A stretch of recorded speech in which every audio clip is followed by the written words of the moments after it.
안녕하세요. 저는 세상에 정의는 있다고 믿는 여자입니다.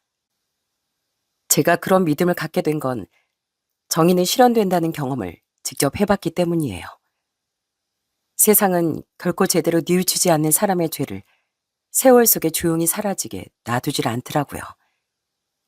지금 생각해도 믿기지 않는 우연과 그 우연이 불러온 통쾌한 끝맺음에 대해 이야기를 시작해 보겠습니다. 저는 외동딸이에요. 그리고 저희 아빠는 어린 제가 보기에도 최악인 사람이었죠. 아주 게으르고 무능하고 이기적이며 뻔뻔한 인간이었거든요. 당신 돈 숨겨두는 곳 옮겼더라? 장롱 밑에 돈이 없던데 어디 있어? 빨리 내놔. 그래도 제가 좀 어릴 땐 아빠가 일을 다녔었다는데요. 제가 두 돌이 지난 후부턴 아빠는 단 한 번도 일한 적이 없었답니다. 아빠는 작은 노포를 운영하던 엄마가 벌어온 돈을 빼앗아 그 돈으로 술을 사 먹고 여자를 만나러 다녔다고 해요. 속 알맹인 오물처럼 더럽고 추접했지만 아빤 겉모습만은 멀쩡했어요. 당시 180이라는 훤칠한 키에 얼굴도 배우 뺨친다는 말을 들었으니까요. 그래서 좋다고 따르는 여자가 많았던 것 같더라고요. 아빠는 엄마가 돈을 주지 않으면 한 번씩 손찌검까지 했습니다. 또 아빠는 밖에서 도박을 했던 건지 빚도 많이 지고 다녔어요. 사채까지 손을 대서 2번 정도 사채꾼들이 집에 쳐들어온 적도 있었죠. 엄마는 혼자 돈을 벌어 생활비를 대고 아빠의 빚을 갚아주셨답니다. 지금 같은 시대면 차라리 속 시원하게 이혼이라도 했을 텐데 그 당시엔 그렇게 참고 사는 사람들이 정말 많았다고 합니다. 남편이 손찌검을 해도 돈을 뜯어가도 이혼을 더 두려워하면서요. 그땐 그렇게 유독 이혼한 여성에 대한 잣대가 엄격했던 시절이었죠. 엄만 자신도 자신이지만 아빠 없는 아이 소리를 들을 제 걱정을 많이 하셨던 겁니다. 엄마, 여기가 이제 우리 집이에요? 원래 우리 집은요. 여긴 방도 한 개고 냄새도 이상해요. 우리 집으로 다시 가요. 네? 미안하다, 선아야. 집이 너무 어려워져서 그 집은 팔게 됐어. 그래도 이 집도 좋아. 집이 좁아지니까 엄마는 선아랑 더 꼭 붙어 있을 수 있어서 너무 좋은데. 여기서 엄마랑 둘이 잘 지내보자. 엄마랑 둘이서요? 그럼 아빠는요? 왜 아빠랑 같이 이사 안 왔어요? 아빠는 돈 벌어야 해서 지방으로 가셨어. 거기서 일 열심히 해서 돈 많이 벌어가지고 오신대. 제가 9살 때 엄만 갑자기 절 데리고 작은 집으로 이사를 가셨습니다. 그 집은 화장실도 밖에 있고 방 하나, 거실 겸 주방 하나가 있던 작은 월세방이었죠. 엄만 제게 아빠가 어려워진 형편에 드디어 정신 차리고 지방으로 공사장 일을 하러 갔다고 말씀하셨어요. 이건 제가 조금 더 철이 든 뒤 해주신 말인데 쌓이고 쌓였던 아빠의 빚을 더 감당하지 못해 결국 집까지 팔아야 했었다고 하더라고요. 엄마 벌이가 돼봤자 얼마나 됐겠니? 그걸로 네 아버지 술값에 새 식구 생활비에 어떻게 빚까지 다 갚을 수 있었겠어. 감당이 안 되니까 결국 집을 팔고 이사를 했던 거란다. 네 아버지도 그제야 위기를 깨닫고 지방으로 일을 하러 갔던 거지. 훗날 그런 엄마의 말에 아빠도 그래도 미세한 일말의 양심은 있는 사람인가 싶었습니다. 그렇게 전 엄마와 단둘이 살기 시작했어요. 그동안 아빤 전화 한 통도 없었고 집에 찾아오지도 않았었죠. 그 집은 겨울이면 냉골도 그런 냉골이 없었는데요. 어느 날엔 너무 추운 마음에 엄마에게 울먹이며 물었었어요. 엄마, 아빠 돈 벌어온다고 했잖아요. 아빠 언제 와요? 아빠 오면 집 안 추울 수 있어요? 당시 새로 동네를 점령했던 깡패들 때문에 엄마의 노포 장사가 많이 방해를 받았을 때라 엄마의 벌이가 더 적었었다더군요. 그래서 당시 저희 집 환경이 더 열악했었던 거죠. 엄만 조금만 더 기다리자며 제게 외투란 외툰 다 덮어주곤 흐느끼셨습니다. 그리고 그렇게 이사한 1년 뒤 아빠가 돌아가셨어요. 선아야, 아빠가 돌아가셨대. 엄만 벌개진 눈으로 아빠의 사망 소식을 알려주셨어요. 그동안 정신 차렸다던 아빠가 돈을 가지고 돌아오길, 그래서 돌아가신 할아버지가 마련해 주셨다던 예전 집처럼 다시 포근한 보금자리에서 살 수 있길 고대했건만 너무 충격적이더라고요. 나중에 엄마가 말씀하시길 아빤 일하던 공사 현장에서 추락해 그대로 운명을 달리하셨다고 해요. 엄만 그런 아빠의 장례를 치르는 내내 허탈하다는 듯한 표정을 지으며 눈물을 흘리셨죠. 그렇게 아빠를 보낸 뒤 엄마 전 계속 힘들게 살았어요. 엄마, 저 양말에 또 구멍 났어요. 하도 꿰매서 이제 양말이 줄어들 지경이라고요. 그냥 새 양말 좀 사주시면 안 돼요? 엄마가 이번 달은 좀 힘들어서 딱 한 번만 더 꿰매 신자. 어? 깡패들의 자리세를 내란 행포에 엄마는 결국 노포를 젓고 식당 일을 나가기 시작하셨습니다. 엄만 그 월급으로 사글세를 내고 생활비를 충당하며 절 공부시키셨죠. 어릴 땐 하도 양말을 기어 신어 나중엔 창피해서 친구들 앞에선 신발을 잘 벗지도 못했는데요. 새벽에 제 양말을 꿰매며 소리 죽여 흐느끼시던 엄마를 본 후론 두 번 다시 양말 투정을 하지 못했었네요. 나중에 알고 보니 엄마의 양말은 실감마저 아깝다며 잘 꿰매지도 않으셨는데 철이 들며 점점 그런 엄마의 희생이 눈에 보이더라고요. 그런 엄마에게 죄송해 전 갈수록 불평은 한마디도 하지 못했어요. 추워 엄마. 저 오늘은 머리 안 감고 그냥 학교 갈래요. 엄마도 감기 걸리니까 웬만하면 모자 쓰고 가세요. 시간이 흐르며 가난은 완전히 우리의 생활이 됐습니다. 겨울에도 찬물만 나오던 그 집에서 엄마 전 최대한 샤워와 머리 감기 횟수를 줄이며 버텼어요. 여전히 난방도 잘 되지 않아 오히려 학교가 집보다 더 따뜻해 빨리 학교에 가고 싶을 지경이었죠. 엄만 제게 많이 미안해 하셨는데 전 엄마가 초라해지는 것이 싫어 활짝 웃으며 이렇게 말하곤 했습니다. 겨울이 이렇게 추울수록 봄이 더 감사해지니까 얼마나 좋아요. 친구들 중에서 저만큼 봄 좋아하는 사람 없을걸요? 틈틈이 아르바이트라며 엄마 앞에선 긍정적인 모습만 보이는 거. 그게 제가 할 수 있는 최대한의 효도였답니다. 물론 날이 따뜻해진다고 다 좋은 건 아니었어요. 벌레도 많이 나오고 집이 곰팡이 투성이가 되기도 하는 등 우리의 열악한 날들은 계속됐죠. 그래도 자식인 절 자신의 목숨보다 귀하게 여기던 엄마만 있으면 전 충분히 행복했어요. 우와, 엄마, 여기가 정말 우리 집이에요? 여기 진짜 엄마가 샀어요? 그래, 이제 우리 여기서 평생 살자. 여기 난방도 아주 잘 되고 뜨거운 물도 펑펑 써도 돼. 볕도 잘 들고 환기도 잘 돼서 곰팡이도 안 생길 거고 우글거리던 바퀴벌레도 없을 거야. 전 가정형편 때문에 대학을 포기하고 일찍 취업을 했습니다. 엄만 너무 마음 아파하셨지만 전 성인이 될 때까지 먹여주고 키워주신 것만으로도 감사했죠. 그렇게 제가 직장 생활하는 동안 엄마는 대출을 받아 드디어 자신의 식당을 차리셨어요. 식당 일을 하며 쌓은 경력과 전에 노포를 하셨던 경험을 살려 자영업을 시작하신 거죠.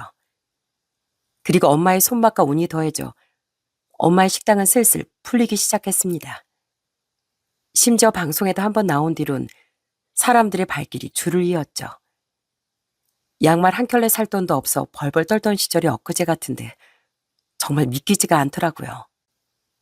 엄만 그렇게 번 돈을 모아 제가 26살 땐 무려 아파트를 사셨습니다. 그렇게 엄마 전 아빠가 돌아가신 뒤 처음으로 우리의 집을 가질 수 있었어요. 더 이상 고생하며 살지 않아도 된다는 사실이 좋기도 했지만 힘들었던 엄마의 고생이 드디어 빛을 보는 것 같아 뛸 듯이 기쁘더라고요. 그렇게 시간이 흘러 전 어느덧 30대 후반줄에 들어섰습니다. 그리고 당시 만나던 2살 연상의 남편과 결혼 이야기가 오가게 됐죠. 어머님, 사이 또 놀러 왔습니다. 어머님 좋아하시는 과자 좀 사왔는데 밥 먹고 우아하게 티타임 가지시죠. 남편은 직업이 경찰로 아주 성실하고 정의로운 사람이었어요.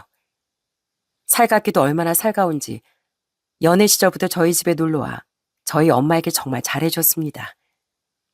제가 자라온 이야기를 듣고 저희 엄마를 정말 존경하게 됐다고 말하더라고요. 엄마 또한 어머님 하며 아들처럼 굴던 남편을 많이 예뻐하셨죠. 재열 씨, 나도 재열 씨 부모님 궁금한데 여동생하고도 엄청 친하다며. 나도 재열 씨 가족 만나보고 싶어. 남편이 하도 저희 엄마에게 잘하자 저도 시댁 식구들을 일찍 만나보고 싶었어요. 분명 아주 화목한 집안에서 자란 사람일 것 같았거든요. 하지만 남편은 별로 내키지 않아 하다 제게 시댁의 분위기를 솔직히 털어놔 줬어요. 실은 나 재혼 가정에서 자랐어. 아버진 친아버지인데 친어머닌 5살 때 돌아가셨어. 지금 어머닌 내가 14살 때 아버지랑 재혼하신 새어머니야.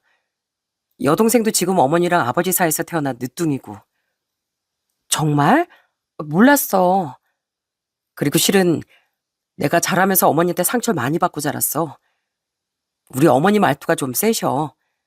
비꼬는 것도 잘하시고 말을 좀 아무렇게나 내뱉기도 하셔. 그래서 팔자에도 없는 중학생 자식 밥 차리기 힘들다느니, 수염이 벌써 거뭇거뭇해지기 시작한 내가 징그럽다느니 하는 말에 처음부터 상처를 많이 받았었지. 깜짝 놀랐습니다. 어둠이 없는 사람인 줄 알았는데 남편은 가슴에 응어리가 있었더군요. 시몬 아기는 없었다지만 남편에게 말로 상처를 많이 주었다고 합니다. 남편은 최대한 좋게 말하려고 했지만 제가 듣기엔 그저 무리하고 배려심 없는 사람이라는 느낌을 많이 받았죠. 그런 시몬은 재혼하자마자 가지게 된 자신의 딸과 남편을 많이 다르게 대하기도 했다고 해요. 날 구박하거나 하신 건 아닌데 내 동생은 자기 친자식 대하듯이 했다면 난 남의 자식 대하듯이 하셨어. 심지어 어머니는 아버지가 벌어오는 돈으로 평생 생활하셨는데 그런데도 아버지가 내 대학 학비 내주는 걸 내심 아까워하기도 하시더라. 그래도 날 키워본 분이고 잘해줬을 때도 있었으니까 자식돌이 하고 살지만 어린 시절 가슴에 맺힌 응어리가 많아서 그렇게 어머니랑 가까운 사이는 아니야. 그런 남편의 말을 들으니 너무 가슴이 아프더라고요. 그래도 다행인 건 시아버지가 남편을 더 끔찍이 챙겨주셨다고 해요. 또 늦둥이 여동생은 자신의 오빠를 너무 좋아해 어릴 땐 남편 껌딱지였다고도 했죠. 남편은 그런 두 사람의 애정 덕에 시모로 인한 서름을 조금이나마 중화시킬 수 있었다고 합니다. 그런 환경이었기에 남편은 절 선뜻 집에 데리고 가길 망설였던 거죠. 하지만 우리가 결혼을 약속한 뒤엔 남편은 더는 자신의 집에 절 인사시키는 일을 미룰 수가 없었습니다. 전 결혼 인사를 드리기 위해 떨리는 마음으로 처음 시댁에 방문했어요. 네가 선하로구나. 이야기 많이 들었단다. 어서 오거라. 신발은 대충 벗어도 내가 정리할 테니까. 시누이와 시아버진 정말 좋은 사람들이었습니다. 당시 20대 중반이던 시누인 반갑다며 귀엽게 폴짝거렸고 시아버진 제 손에 든 외투를 가져가 직접 걸어주는 다정함을 보이셨답니다. 그런데 시몬은 뒤에 멀찍이 서서 좀 떨떠름한 웃음을 보이며 이러더라고요. 다들 오바는 누가 보면 귀빈이라도 온 줄 알겠네. 반갑다. 나 재열이 애미야. 인사는 해주었지만 남편에게 듣던 대로 듣는 사람 기분을 좋게 만드는 화법을 가진 분은 아니더라고요. 그리고 좀 놀란 건 성형을 한 티가 많이 난 얼굴을 하셨다는 거예요. 제가 알기로 당시 시몬 나이가 딱 60이었는데 관리 또한 많이 받는 편인지 필러나 보톡스를 맞아 입술과 볼도 아주 빵빵하시더라고요. 그 덕에 나이보다 5살은 어려 보이셨죠. 또한 남편에게 미리 가정살 듣고 시모에 대한 이미지가 좋지 않아져서인지 시모의 얼굴엔 심술보도 많이 붙어있던 것 같았습니다.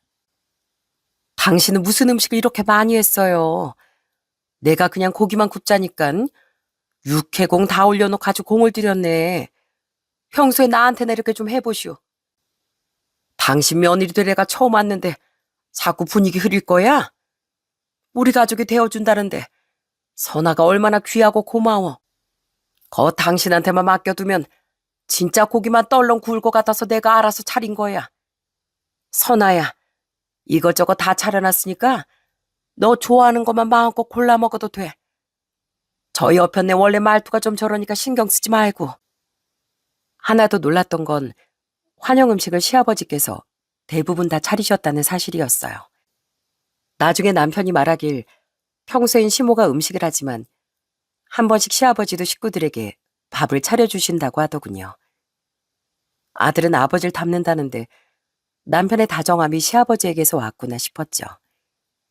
시모는 웃으며 농담이라고 말하긴 했지만 그런 시아버지 환대에 시모가 내심 못마땅함을 느끼고 있었다는 건 알 수 있었죠. 그래도 시아버지와 시누이 덕에 전 기분 좋게 첫인사를 마칠 수 있었답니다. 식당을 하신다고요? 그럼 안 사돈 식당에서 상견례 할 거 그랬습니다. 그럼 돈도 안 들었을 텐데. 당신 지금 그게 무슨 예의 없는 소리야. 상견례를 사돈 식당에서 하면 사돈은 어떻게 상견례를 하시라고. 죄송합니다, 사돈. 그래도 제 아내가 마음씨가 나쁜 사람은 아니에요. 이후 첫 상견례 날 시모는 어김없이 무례하더군요. 시모는 남편의 상견례 비용이 아까웠던 겁니다. 시아버지는 애써 웃으며 무마하셨고 엄만 그런 시아버지가 무안하시지 않도록 화답해 주셨어요. 그렇게 어찌저찌 엄마와 시아버지의 주도로 상견례는 잘 끝이 났지만 그날 남편과 시누인 집으로 돌아가 시모에게 좋지 않은 소리가 나갔다고 해요. 그런데 상견례를 다녀온 뒤 엄마가 자꾸 고개를 갸웃거리시더군요. 이상하다. 처음 보는 얼굴인데 왜 그렇게 낯이 익지? 누가요, 엄마? 네 시어머니 될 뿐 말이야. 혹시 안 사돈 성함이 뭐라고? 최은자 희자요. 최은이? 역시 처음 듣는 이름인데. 엄마는 자꾸 시모가 낯이 익다고 말씀하셨어요. 하지만 시모의 이름을 듣자 역시나 모르는 사람인데 착각한 것 같다고 말씀하셨죠. 그때 엄마의 느낌이 틀리지 않았다는 사실은 조금의 더 시간이 흐른 뒤에 알게 됐습니다. 결혼식장에서 엄마는 또 시모를 보며 고개를 갸웃거리셨지만 엄마 시모는 고향도 살아온 동네도 모두 달랐습니다. 엄마의 고향은 충청도 쪽이었고 시모는 서울뿐이었죠. 게다가 서울에서 살아온 동네도 영단판이라 엄만 자신의 느낌이 확실한 착각인 것 같다고 말씀하셨어요. 그렇게 결혼한 뒤 남편과 전 참 행복한 시간을 보냈습니다. 우선 우린 거의 결혼하자마자 임신을 했어요. 결혼한 지 2달쯤 됐을 때 임신 5주차라는 진단을 받고 얼마나 기뻤는지 모릅니다. 생각보다 빨리 손주를 보게 된 엄만 이게 웬 경사냐며 폴짝폴짝 뛰셨죠. 아유, 장하다 우리 딸. 알지? 원래 손주 안겨주는 게 최고 효도인 거. 이서방, 자네가 아주 우리 집 복덩일세. 엄만 결혼 전부터 자신에게 잘했던 남편을 정말 예뻐하셨어요. 그럴 수밖에 없던 게 남편은 결혼 후 저희 엄마에게 더욱 잘했거든요. 저 모르게 엄마를 찾아가 함께 식사를 하고 오기도 하고 평일 휴무일엔 엄마 식당에 찾아가 일손을 거들고 오기도 하더라고요. 아직 회사를 다니며 임신 초기를 보내던 제게 지극정성이었던 건 말할 것도 없었고요. 전 남편과 사이가 좋던 시누이와도 정말 잘 지냈답니다. 성격이 너무 착하고 순해 진짜 제 여동생 삼고 싶더라고요. 오빠를 보고 싶어하는 시누이를 위해 집에도 자주 초대했더니 시누이도 남편도 많이 고마워했죠. 시아버지 또한 뵐수록 좋은 분이었습니다. 첫 생일을 함께 보내자고 부르시기에 시댁에 갔더니 시아버지가 첫인사 때처럼 진수성찬을 차려주셨더군요. 미역국, 오리고기, 샐러드, 무쌈 등등 정성스러운 상차림이 너무 감격스러웠습니다. 내가 우리 아들 생일상도 매년 직접 차려줬다. 생일마다 부르면 부담스러워할 테니 며느리 첫 생일상이라도 이렇게 차려주고 싶었단다. 연애 시절 신우의 미역국은 시모가 챙겨주지 않았던 자신의 미역국은 시아버지가 만들어주셨다는 남편의 말이 생각나더군요. 시아버진 며느리인 저도 남편처럼 아껴주셨던 겁니다. 너무 감사하게 밥을 먹고 있는데 이번에도 시모는 옆에서 빈정거리는 말을 늘어놓더라고요. 거 생일이 뭐 대단한 거라고. 당신도 유난히요. 선아 너 시집 한번 잘 왔구나. 생일이라고 어와둥둥 떠받들어주는 시아버지도 있고. 거 조용히 안 해. 당신이 재열이 생일 때마다 잊어버리고 지나간 거 생각하면 아직도 속상해.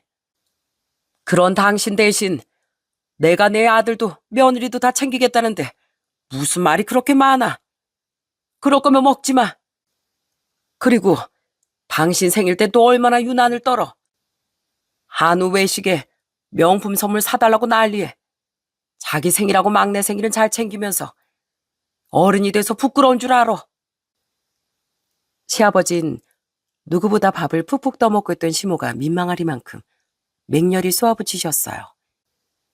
시모는 얼굴을 붉혔지만 그 많은 밥과 고기들은 끝까지 입에 밀어넣더라고요. 시아버지께서 먼저 그렇게 해주셨으니 저와 남편이 더 입을 열지는 않았지만 정말 좋아할래야 좋아할 수가 없다는 생각이 든 건 어쩔 수 없었답니다. 특히 남편 가슴에 자리 잡은 서름을 생각하면 더더욱 말이죠. 그래도 전 시아버지와 시누이가 좋아 남편과 함께 꾸준히 시댁을 방문했습니다. 그렇게 결혼한 지 넉 달쯤 지난 어느 날이었어요. 아직 한참 신혼이던 어느 주말 점심에 시모에게서 전화가 걸려오더라고요. 예, 아가, 집이니? 뭐하니? 재열인. 그냥 쉬고 있어요. 남편 아침 일찍 친구 결혼식장 갔고요. 근데 무슨 일이세요, 어머님? 그래? 실은 네 시아버지가 이번에 절임 배추를 좀 많이 선물 받았어. 누가 김장철 배추 비싸다고 선물해준 모양인데 우린 원래 김장은 딱 먹을 만큼만 하거든. 그리고 막내도 이번에 일본 출장 간 상태라 이거 나랑 네 시아버지 둘이 다 해야 하는데 그럼 너무 힘들고 많을 것 같구나. 네가 좀 와서 돕고 김치도 가져갈래? 아직 배도 많이 안 불러서 괜찮잖아. 재열이도 결혼식 끝나면 오라고 하고. 시모는 제게 김장을 도와주러 와달라고 말하더군요. 솔직히 별로 가고 싶지 않았습니다. 시모와 함께 있다 보면 기분 좋아질 일이 없었으니까요. 하지만 시아버지도 고생하실 것 같고 겸사겸사 김장김치도 생기면 좋겠다 싶어 전 택시를 타고 시댁으로 향했죠. 남편에게 전화해 결혼식이 끝나면 시댁으로 오라고 말했더니 남편이 택시를 타고 가라며 신신당부를 하더라고요. 네, 엄마. 너 어디니? 저 김장도로 시댁 가고 있어요. 근데 엄마 무슨 일 있으세요? 그렇게 택시를 타고 가는 도중 친정 엄마에게서 전화가 걸려왔더라고요. 그런데 첫 마디를 듣자마자 느낌이 이상했어요. 늘 차분하던 평소와 다르게 엄마의 목소린 짐짓 격앙돼 있었죠. 역시나 무슨 일이 있는 건지 엄마는 흥분한 목소리로 외치셨어요. 김장을 도우러 간다고? 가지마. 네? 그게 무슨... 글쎄 가지 말라면 가지마. 그리고 아예 앞으로 네 시어머니 상종도 하지 말고. 그 여자 아주 추잡하고 끔찍한 여자야. 깜짝 놀랐습니다. 엄만 갑자기 시모를 엄청나게 비난하시더라고요. 그리곤 와락 울음을 터뜨리시기에 뭔가 심상치 않은 일이 벌어졌다 싶었어요. 전 얼른 기사님께 양해를 구하곤 택시를 돌려 바로 친정으로 향했습니다. 엄마, 괜찮으세요? 놀라서 바로 달려왔잖아요. 대체 무슨 일이세요? 저희 시어머니가 뭘 어쨌는데요? 세상에, 어떻게 이런 악연이 있다니. 어쩐지 그 여자 낯이 있다 했어. 내가 진즉 뒤를 파봤어 했는데 잘못 받겠자고 넘어간 게 잘못이었다. 네? 아니, 답답하니까 말씀 좀 해보세요. 네?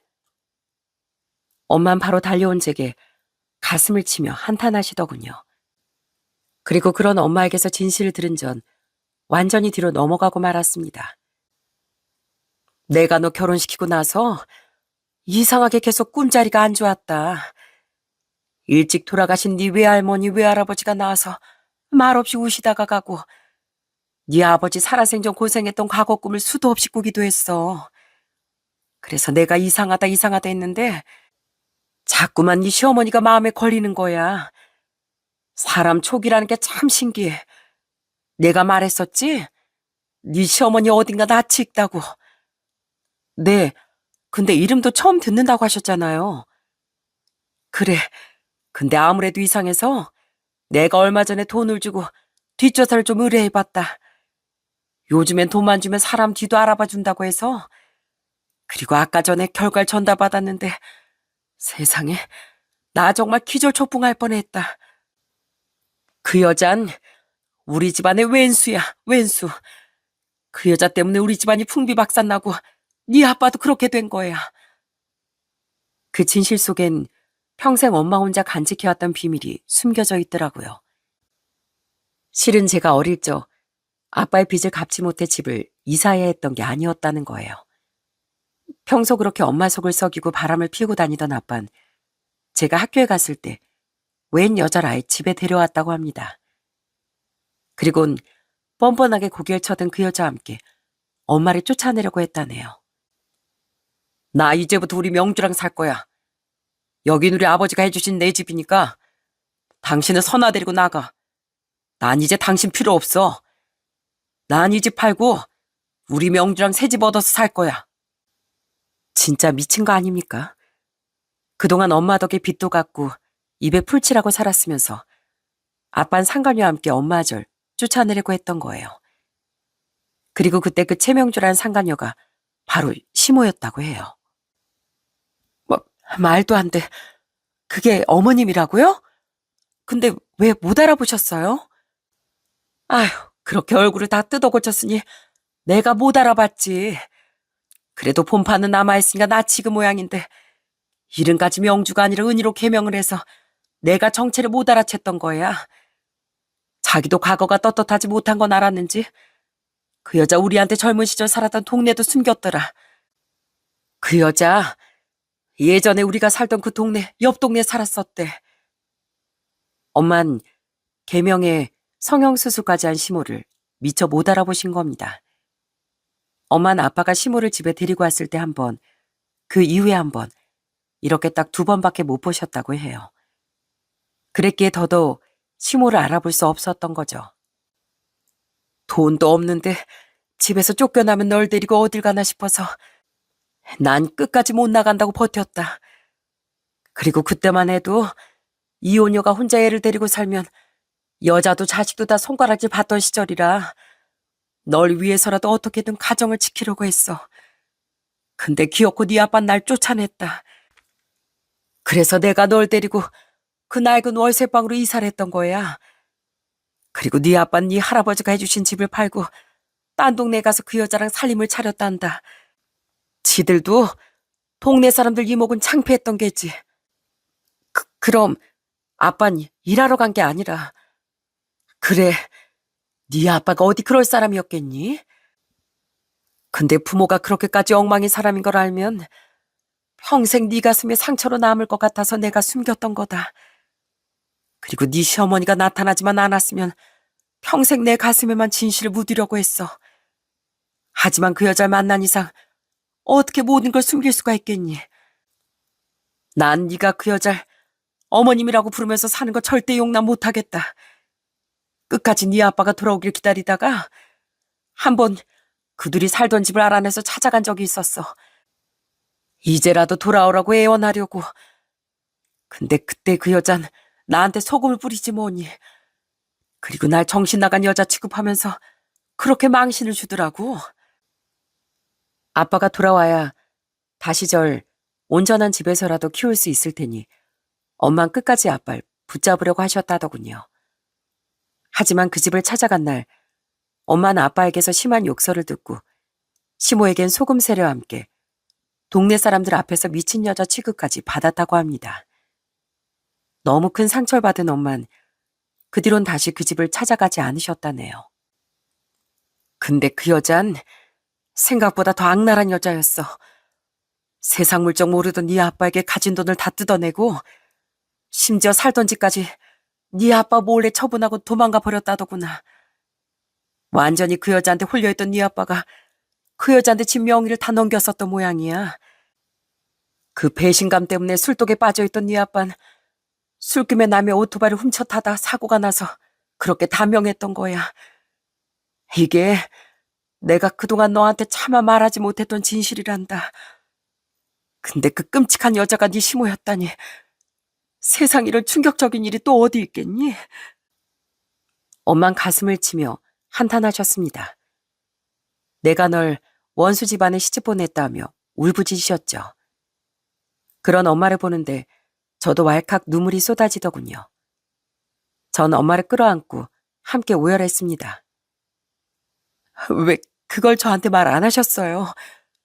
엄마 혼자 그렇게 가슴 아래 하셨다는 걸 뒤늦게 알면 제가 얼마나 더 속상했겠냐고요. 지금 이렇게요. 그동안 엄마 혼자 얼마나 가슴이 썩어 문드러지셨어요. 죄송해요. 아무것도 몰라서. 그렇게 흐느끼는 동안 시모에 대한 분노와 역겨움이 계속 증폭하더군요. 가뜩이나 남편의 어린 시절을 서럽게 만들었던 점 때문에 시모를 좋아할 수가 없었는데 저희 집을 무너뜨리고 엄마 가슴에 대못을 박은 사람이라는 걸 알자 분노를 참을 수가 없겠더라고요. 전 당장 그 길로 시댁으로 달려갔습니다. 엄마 또한 이렇게 말하며 저와 함께 시댁 가는 택시에 올라타셨죠. 네 시모가 그때 그 여자였다는 걸 안 이상 나도 가서 혼쭐을 내줘야겠다. 과거엔 경황이 없어서 당황하기만 했지만 나도 그때 받은 서름을 갚아줘야겠어. 그렇게 시댁에 도착했더니 마침 딱 남편이 도착해 있더군요. 당신 먼저 와 있을 줄 알았더니 이제 왔어? 어? 장모님, 장모님께서 여긴 어쩐 일로? 장모님? 아니 사부인, 여긴 어쩐 일이세요? 남편의 말을 듣고 시모와 시아버지도 현관으로 나오더군요. 그리고 엄마는 시모를 보자마자 바로 따귀를 나리셨습니다. 아! 안사돈, 미치셨습니까? 이게 뭐 하는 짓이에요? 사돈 소리 하지도 마, 양마 같은 여자야. 너 나 못 알아보겠냐? 나 윤현자야, 윤현자. 안사돈 이름을 내가 왜 몰라요? 근데 어쩌라고요? 아, 하긴 남의 남편 뺏어다가 두 집 살림 차리게 하는 일이 큰 죄인지도 모르는 여자였으니 본처 이름 같은 건 관심도 없었겠구만. 난 성형하기 전 네 얼굴도 개명전 최명주란 네 이름도 똑똑히 기억하는데 넌 내 얼굴조차 기억 못한다 이거지? 하긴 너 때문에 평생 고생을 너무 많이 해서 내 얼굴이 폭삭 늙긴 했지. 그래도 적어도 내 얼굴 내 이름은 기억했어야지. 너 때문에 나랑 내 딸 인생이 망가졌으니까. 나 강순창이 마누라다. 이제 알아보겠냐? 이 도둑 옆편네야. 내가 계속 너 나치게 있는데 이번에 뒷조사를 해보고 나서야 그 정체를 알았어. 엄마가 쉴 새 없이 몰아붙이자 점점 시모의 얼굴은 흑빛으로 변하기 시작하더군요. 저희 엄마를 기억하지 못했던 시모는 그래도 저희 아빠 이름은 기억하고 있더라고요. 시모는 그제야 엄마가 기억이 났는지 저와 엄마를 번갈아가며 말을 더듬댔어요. 설마 그럼 제가 그 사람 딸이었다고? 그래, 이제 기억나냐? 내 남편이 너랑 사겠다고 우릴 쫓아내서 우린 그때부터 시궁쥐처럼 지저분하고 처량하게 살았어. 네가 내 남편 돈 다 들고 튀는 바람에 우리 남편이 너 때문에 죽은 뒤 한 푼 상속받지도 못하고 아주 개처럼 고생했다고. 그 돈 가지고 넌 되게 행복하게 살았나 보다. 어? 이렇게 팔자 좋게 재혼도 하고. 이서방이 네 아들인 거 알았으면 난 이 결혼 절대 안 시켰어. 사돈어른, 제 말 들으면 대충 아시겠죠? 저 옆편 내가 얼마나 썩은 인간인지. 저 여자 때문에 난 우리 아까운 선아 대학도 제대로 못 보내줬습니다. 근데 어떻게 저 여잔 저렇게 잘 살고 있을 수가 있을까요? 네? 엄만 크게 충격받은 표정인 시아버지를 향해 울부짖으셨습니다. 충격받기 마찬가지였던 남편은 너무 흥분해서 휘청거리기까지 하던 저희 엄마를 황급히 부축했죠. 엄만 그런 남편의 손을 잡으며 계속 눈물을 흘리셨어요. 이서방, 자네가 저 여자 친자식이 아닌 건 알지만 세상에 이런 잔인한 우연이 어디 있나. 난 우리 선아가 저 여자를 시어머니라고 부르면서 사는 꼴 절대 못 보네, 못 봐. 죄송합니다, 장모님. 정말 죄송합니다. 이재열, 네가 뭐가 죄송해? 아무 죄도 없는 남편은 경황이 없는 와중에도 엄마에게 사과부터 하더군요. 그런데 뻔뻔하게도 시모가 적반하장으로 나오며 엄마의 어깨를 밀치는 겁니다. 이봐요. 그래, 내가 그때는 좀 사랑에 빠졌어요. 근데 금방 콩깍지가 벗겨져서 헤어진 것뿐이고 돈은 그냥 헤어지면서 겸사겸사 좀 챙긴 것뿐이에요. 탓하려면 멍청했던 그놈을 탓해야지. 왜 이제 와서 나한테 이래요? 내 남편? 그놈이야. 내가 평생 가슴속을 찢고 또 찢었지. 근데 그놈이 원망스럽다고 네 죄가 없어져? 사랑? 웃기고 자빠졌네. 뭐 겸사겸사 챙겨? 그건 엄연한 도둑질이야. 이미 시간이 많이 흘러서 널 법적으로 처벌할 순 없겠지만 내가 똑똑히 네 죄를 기억하고 있어. 나한테 소금을 퍼붓던 네 악랄한 표정도 모두 다. 성형은 그렇다 쳐도 너도 과거가 캥기니까 개명도 하고 살아온 동네까지 숨긴 거 아니야? 맞지? 아이 좀 그 개명 얘기 좀 그만하세요. 시모는 시아버지 쪽 눈치를 보더라고요. 표정을 보니 시아버진 시모의 과거도 본명도 전혀 모르는 눈치였죠. 그러니까 시모는 시아버지와 재혼할 때부터 철저히 자신의 과거를 숨겼던 거예요. 그러다 저와 엄마로 인해 그 추잡한 과거가 까발려진 거고요. 그동안 엄마와 힘들게 살았던 기억, 엄마가 저 몰래 눈물 짓던 숱한 밤들이 떠올랐습니다. 전 울분에 차서 시모에게 악을 썼죠. 남의 인생 망칠 땐 다가올 미래는 생각 못하고 마냥 즐겁기만 했죠. 이래서 세상에 비밀은 없다는 거예요.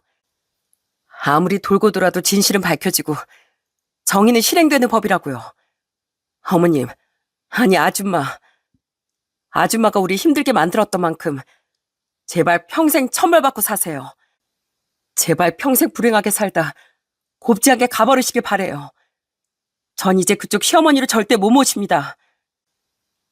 시아버지께는 죄송했지만 전 집안의 원수인 그 여자 앞으로 가족으로 살아갈 자신도 그럴 마음도 없었어요.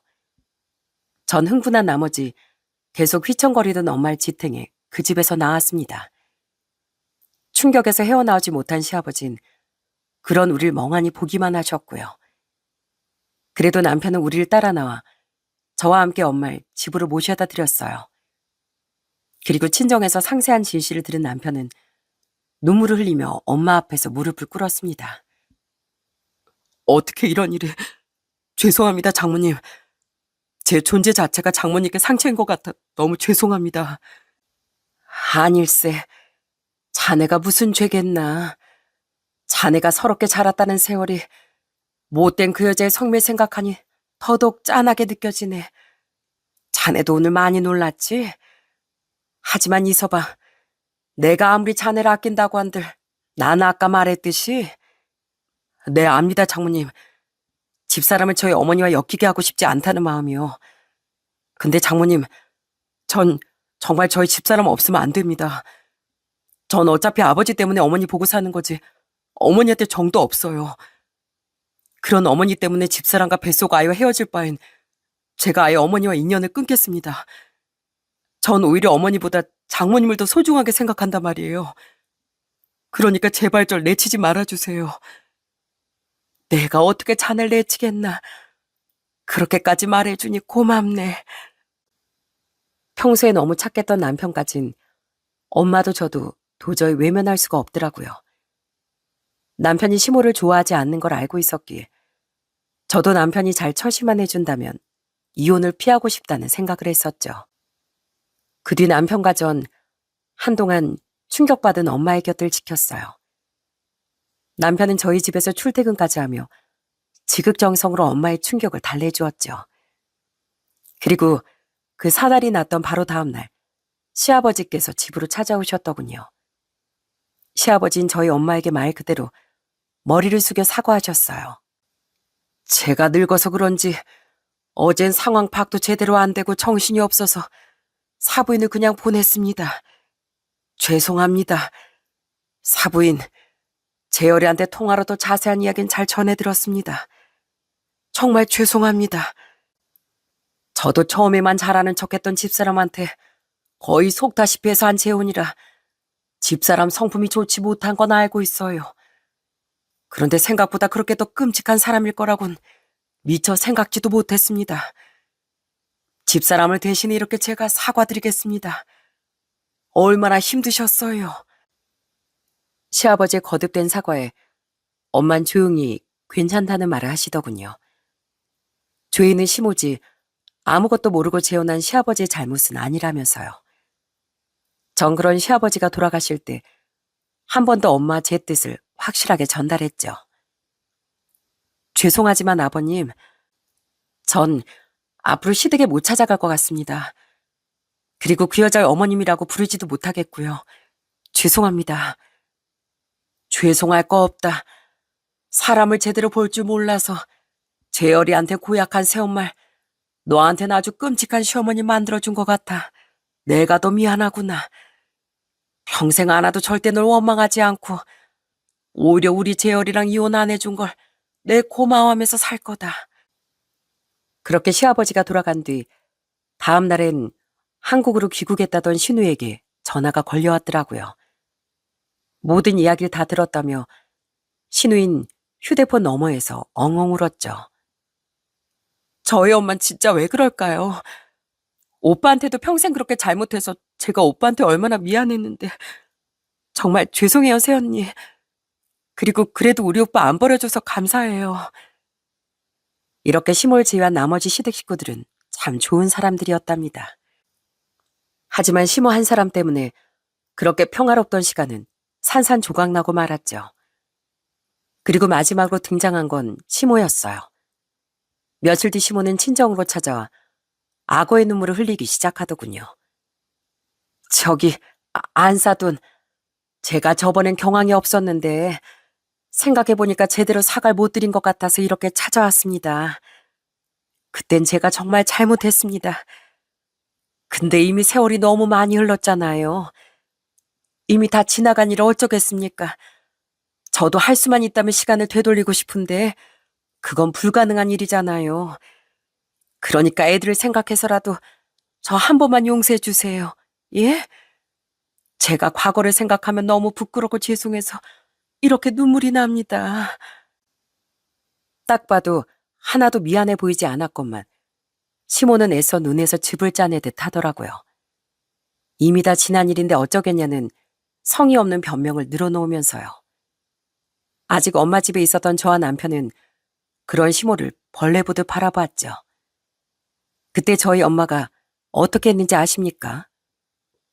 아유, 아니 사람이 사과하는데 이 여자가 진짜? 왜? 너도 전에 제발 남편 좀 돌려달라고 애원하던 나한테 소금 뿌렸지? 그래서 나도 뿌려줬는데 뭐가 문제야? 사과? 사과를 한 박스 가져다 줘봐라. 내가 널 용서하나? 이 쓰레기 같은 여편네야. 여기서 썩 꺼져.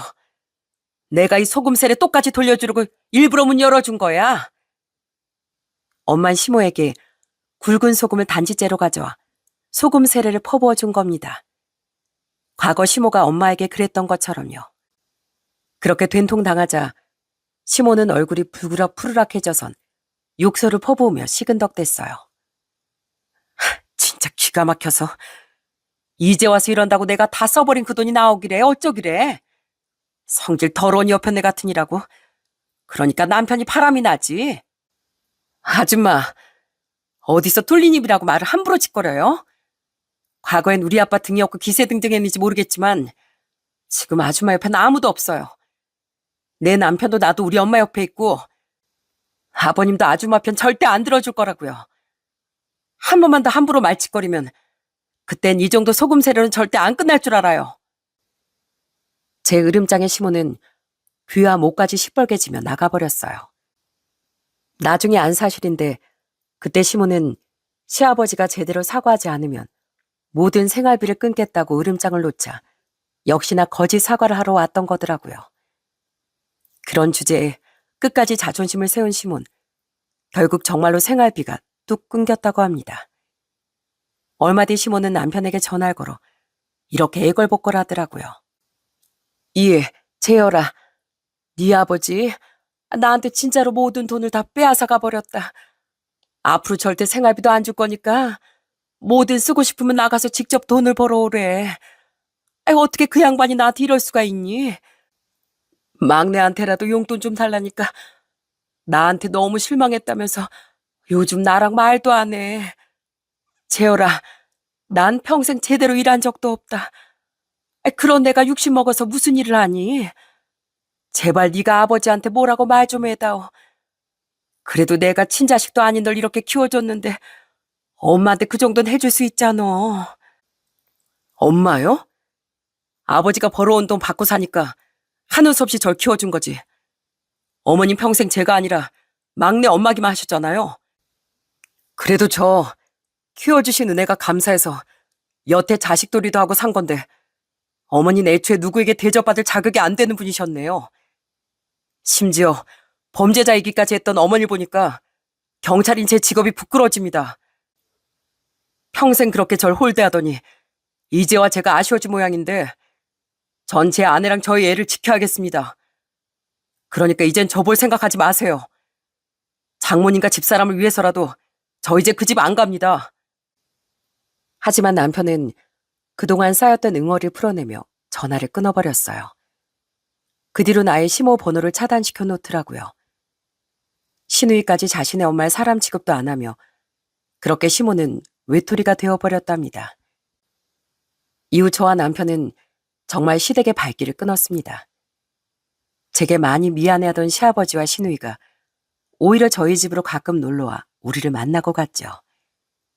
최소한 두 사람에겐 아무 잘못이 없었기에 전 시모를 향한 원망을 두 사람에게까지 전가하진 않았어요. 시아버진 그래도 자식 낳고 살아온 세월이 있기에 시모를 내치지 못하시더라고요. 하지만 으름장을 놓으신 대로 시모에게 생활비를 끊어버렸고 결국 시모는 건물 청소회를 구했다고 하더라고요. 그렇게 2년이 지난 지금 저와 남편은 여전히 시댁엔 발길도 하지 않고 있습니다. 시모와 한 집에 살고 있는 시아버지와 시누이 또한 여전히 시모를 사람 취급하지 않으며 저희와 저희 아들을 보러 따로 놀러 오시곤 해요. 저번에 술 한잔을 하시곤 한숨을 쉬며 이렇게 말씀하셨죠. 집에서 나 아무도 자기한테 말도 안 걸고 일하기도 힘들다면서 자기 신세가 왜 이렇게 처량해졌는지 모르겠다고 한탄을 하더구나.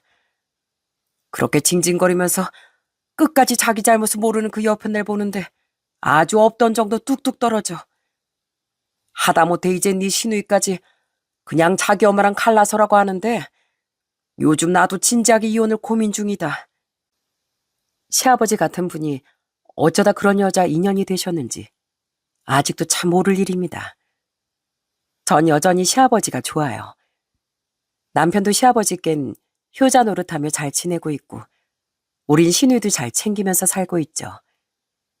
하지만 시아버지가 시모와 이혼하지 않는 한 여전히 시댁엔 발길하지 않을 생각입니다. 계속 이혼을 고민하고 계신 시아버지가 비로소 결단을 내리신다면 그 이후엔 우리도 더 편하게 시아버지와 시누이와 왕래를 할 수 있을 것 같네요. 끝내 시아버지께 버림까지 받을 시모의 꼴이 처량하기 짝이 없을 테지만 그 여자로 인해 저희 엄마가 받아야 했던 아픔을 생각하면 솔직히 아주 고소하고 앞으로도 시모가 나락의 길만 걷길 바라게 되는 건 어쩔 수 없는 것 같습니다. 이서방 왔어? 아이고, 우리 강아지도 왔네. 얼른 들어와.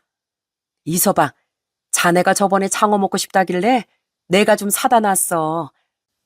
이 장모가 오늘 우리 사이 기력 보충 좀 시켜주겠네. 장모님, 그럼 전 둘째 손주 안겨드리는 걸로 보답하겠습니다. 다행히 저희 엄만 지금 잘 지내고 계세요. 가게도 여전히 잘 되고 있고요. 비록 시모는 미울지언정 엄만 그래도 남편은 여전히 예뻐해 주십니다. 오히려 그런 여자 아래에서 힘들게 자랐을 남편에 대한 연민이 더 강해지셨죠. 남편은 자신도 저희 아이도 너무 예뻐해주는 저희 엄마를 무척이나 좋아해요. 지금은 엄마가 계속 거절 중이시지만 언젠가 저희 엄마가 더 나이 드시면 꼭 모시고 살자고 말해주는 남편이 참 고맙습니다. 전 그런 남편과 함께 앞으로 아이도 잘 키우고 저희 엄마, 시아버지도 잘 챙겨드리며 행복하게 살아가려고요.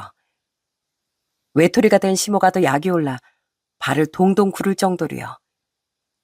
제가 그렇게 잘 사는 것이 힘겨웠던 자신의 젊은 시절에 대한 보상이라는 엄마의 말을 잊지 않으면서요. 간혹 자신의 잘못을 세월이 자연스레 덮어줄 거라고 믿는 사람들이 있습니다. 시간도 많이 흐르고 자신의 정체도 감추며 살다 보면 자신도 평범한 사람처럼 멀쩡히 살아갈 수 있을 거라고 믿는 사람들이요. 그런 사람들을 보면 대개 반성의 기미라는 것도 없더라고요. 마치 제 시모처럼 말이죠. 하지만 시간을 흘러도 죄는 사라지지 않는 법입니다. 진정으로 뉘우치는 사람에겐 작은 기회의 틈이 생길지 몰라도 진심 어린 반성조차 없는 이들에겐 나락뿐임을 꼭 말씀드리고 싶네요. 그럼 여기서 전 이만 제 사연을 마쳐보겠습니다. 끝까지 제 사연 들어주셔서 감사드립니다.